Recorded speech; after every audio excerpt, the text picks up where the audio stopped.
Time now for this week's Goofy Award. Hey, a ton of people watching the Comey testimony. I didn't think anybody came out smelling like a rose. Whether it's Donald Trump, who Comey says I had to take the notes because he's a liar, whether it's Mr. Comey himself, who leaked information. But one of the aspects of the story that I want to bring to your attention is one of the big foo-for-rahs in the States has been Donald Trump's constant berating of the news media, especially the New York Times and Washington Post, for fake news, and CNN for fake news.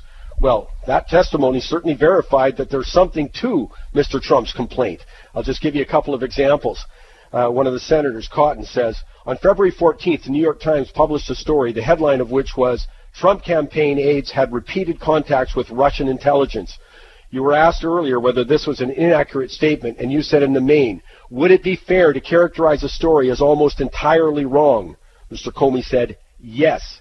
Another senator goes, so the American people can understand this. That report by the New York Times, which was entitled New York Times Reports Trump Aides Repeated Contact with Russian Intel Officials.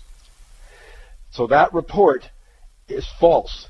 Comey says, in the main, it was not true. And again, all of you know this. Maybe the American public don't. The challenge, and I'm not picking on reporters, about writing stories about classified information is that the people talking often don't really know what's going on. And those of us who actually know what's going on are not talking about it. The bottom line is false reporting. Same with CNN stories. It's not all false and it's not all that, but Trump's got a point, and really it's a wake-up call.